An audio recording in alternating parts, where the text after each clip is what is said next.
3D Crocodile with an Opening Mouth Acrylic Nail Art Tutorial by Hotpinkzebrapolish. Hi guys! In today's video I'm going to be doing a 3D crocodile who actually has a hinge jaw, so his mouth will open and close. It's just right behind his eyes. It's two little beads and a piece of wire, so it's a lot easier than it looks, and it's so much fun. And this idea was actually given to me by my dad, and he claims that I never take any of his ideas, so I did, and I'm so happy I did because this is amazing. And so thank you to him, and I hope you like it, and don't forget to click subscribe to see my future videos as well. So I'm also going to be reviewing this little Dremel from lighttake.com. It's super inexpensive. It's approximately about $15 right now. And that's really not expensive at all for a Dremel. Usually they're like $300 or $400. That being said, it is a lot of plastic and it's super noisy. But for the price, I would have to say I'm actually pleasantly surprised. And it comes with these bits and also some of those little sand papers that go around the one for sanitation purposes, and a little stand, and it has a power button or power switch on the base and also on the handle, and so that is a little bit helpful because you can turn it off in either place. And yeah, so I'll talk more about that in a minute. But I'm going to be covering up my nail tip, and I'm using one of these crazy long nail tips. It's pretty much just for nail art, but I'm going to cover up my nail with this shimmery, glittery blue teal color that I'm going to be using as a water, so it looks like he's kind of swimming along. And so I'm just going to cover up the entire nail with glitter.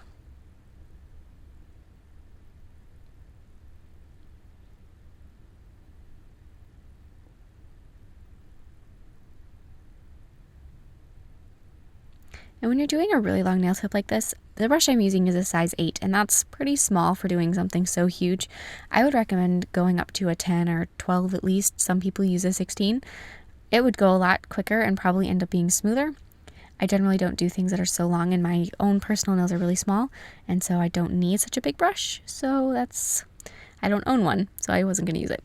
But now I'm going to be covering up with a layer of clear acrylic. This is going to protect that glitter once we go through and file it, because if you file directly on top of glitter, it's going to file off the pigment that's on the glitter that's tinting it, and it's going to turn it silver and kind of like a muddy, gross, dull silver, not even a pretty silver.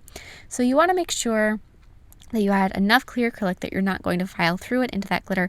Also, with such an incredibly long nail, you want to give it enough strength that it's not just going to be brittle and fragile, and if you drop it, it's not going to shatter. Because after you do all this work, and then if you accidentally drop it, you don't want it to break. And so now I'm going to be removing the excess acrylic with this Dremel that I mentioned before. And this, I don't usually use them at all. I think it's, for me personally, since I mostly do art and I'm not worried about speed, I like using a hand file. But that being said, with such a long nail, it would take a long time to hand file it, and then you get sore shoulders and all this. So I did enjoy being able to remove bulk, but this is extremely loud. This Dremel is very, very, very loud, and it also has a lot of vibrations, so makes your hand kind of tingle, and if you were actually going to use it on a person, that would really disrupt their nail bed. And so for doing art stuff, it's probably just fine, but actually doing it on people, I would recommend getting a higher end Dremel. And also for practice, it's probably fantastic because it doesn't need to be too fancy if you're just doing a practice finger or practice hand. Anyways, I then went through and refined the nail even further with a hand file, 180 grit, and then a 240 grit padded buffer. Now I applied a layer of gel sealer, kind of unsuccessfully because my nail tip did not want to stick to my brush, and then just cured that. So now that all of that is done, we have a wonderful canvas to be creating our crocodile. I'm going to be creating my crocodile. So I started with this beautifully oval tummy right about in the middle of the nail. And so then I'm going to add his tail behind his tummy and where his arms and his legs are. So his hind legs are attached to his body right where his tail and his tummy meet, right in that hip area. So that part kind of just cuts in a little bit, and so you want that to have a little bit of a thinner section. And it's the same thing up by his shoulders. So when you're doing this part, you want to give him a little bit of a neck where his arms will be. So you want to just bring it in just a little bit and then bring it back out for his jaw. And what we're doing now is actually going to end up being his lower jaw, so you want to keep it thin. because you don't want this whole thing get super thick, especially since we're going to add that opening upper jaw later on. And so then with a smaller brush, my 3D brush, I'm going to be adding his legs and feet. So I did each section of his legs and feet in two pieces. I did an oval for his leg, and then I put down a fairly wet bead for each foot, and then I pulled out into toes. And I gave him 3 toes and 3 fingers. So do legs and then feet. And none of this has to be perfect right now. All of this is just to give us an idea. You can always fix up your shapes later and touch them up and do whatever you have to do. This is just the very beginning, the first layer, the first step. So if it doesn't look quite right now, it's okay because we can fix it later. And his back legs and his front legs sort of curve towards each other. So his back legs point down, his front legs kind of are tilted up and back, and then his feet all face forward towards his nose. So if that gives you an idea of how those leg shapes are, I hope it makes sense. And so now I'm going to be working on my hinge. So I just placed a little bead of that dark green acrylic right about where his eyes are going to be, and then added my tiny little piece of wire and press that in. You want to make sure that your wire is about the length or the width of his head. You don't want to go too far past that or be a lot shorter than that either. And so then I'm going to just cover up the wire and thicken up the back of his head with a little bit more of that dark green acrylic.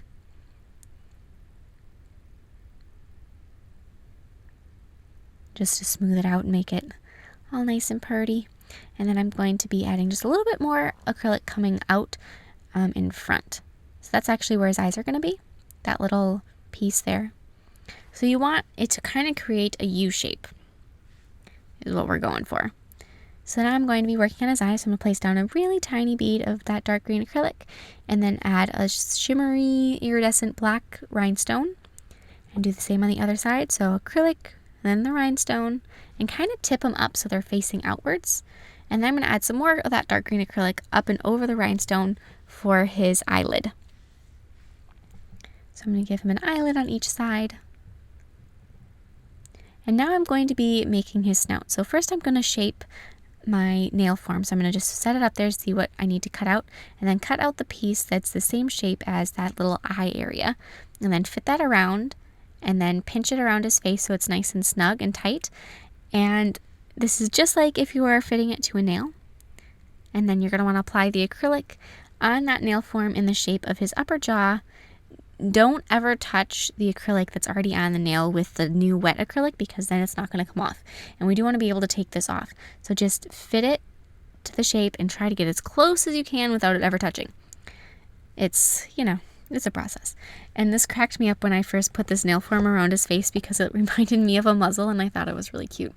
Anyways, once that's set, you can just take that off, pop off his nose, and then we can work on that. So put a bead on one side of that wire, and then hold his upper jaw on there, and then add a little bit more acrylic until it sets, and then you can do the same thing on the other side. So add that other bead, which might take a couple tries, it's a little awkward, but then hold his jaw on there, and then you can add that little more acrylic to seal that on, and you have yourself an opening crocodile mouth. So now I'm going to be thickening up his body and refining all of those shapes that we did in the beginning.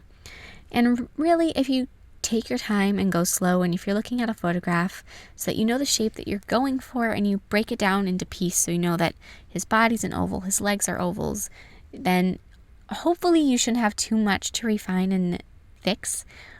If you do though, and it's really, really bad and it's horrible, you can always file off your crocodile, apply another layer of gel sealer, throw it in your machine, and then do it again. That's not exactly the ideal choice. It's better to refine it and fix things, not start over, but sometimes things happen. And if that does happen, a Dremel is definitely a good way to go, because that would be a ton of filing and you could just zip it off a lot quicker. So I want to make sure that his legs are a little bit thicker than his feet, so he has that three-dimensional quality. And also add his nostrils, so just 2 little bumps on his nose. So now I'm going to open up his jaw, and I'm going to be painting inside his mouth. And so I'm going to be painting just right inside his jaw with light pink on his upper and lower for the inside of his mouth, leaving a thin green line around so that it doesn't look like he's just mouth, like he's got some lips. And then let that dry before you close it. So after that's dried, I'm going to take some diluted moss green paint, and I'm just going to brush it over my crocodile to brighten him up and highlight him. So I'm going to want to make sure to highlight all those higher points. So that's going to be his nostrils, his eyelids, his legs, down the ridge of his back. Anything that you want to look like it's popping out more, that it's thicker, that's where you're going to want him to have a little bit more of a highlight. So then I'm going to be covering up his body, so not his legs or his head specifically, but neck, tail, and middle, with little polka dots of that moss green paint.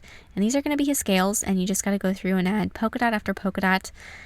Hopefully you're going to have some music on or do something else so you don't die of boredom, because this part is a little bit tedious and it takes some time. But then after you have that done, I'm just going to go through with some lines, and I'm going to add a whole bunch of lines going across his legs to make it look like he's got a little bit of dry, wrinkly skin, and then highlight each toe.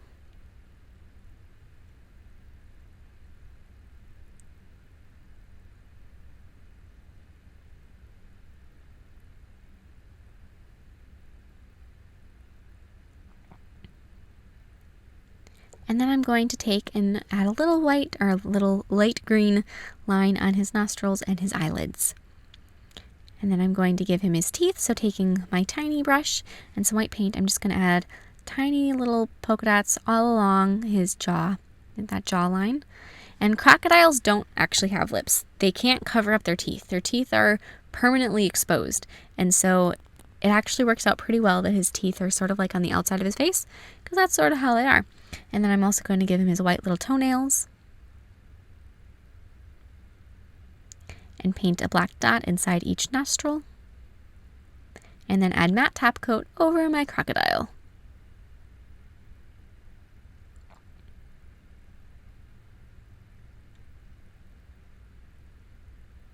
Try not to get any of that matte top coat on his eyes specifically. We want them to maintain that kind of sparkly iridescence.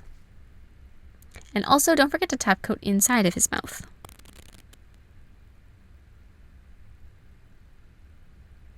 And now I'm going to be applying dark green rhinestones down his back for those vertical scales that crocodiles have down basically just their tail. So I'm going to start with 2. So I'm going to go in sets of 2 in little, like their single file or double file lines. Anyways, just have 2 until there's no longer room for 2, and then switch it out to just having 1 rhinestone and glue these on with nail glue. Yeah, and that's the other thing that separates, or one of the main things that I find separates crocodiles from alligators, is they have those vertical scales that are so completely amazing. And so yeah, that's it. I hope you like this design. This is not something practical that I would wear out. This is something for fun, to practice, and so you can show off to your friends. So I hope you like it, and don't forget to share your recreations with me on Facebook and Instagram. I would love to see them, and I will see you in my next video. Bye!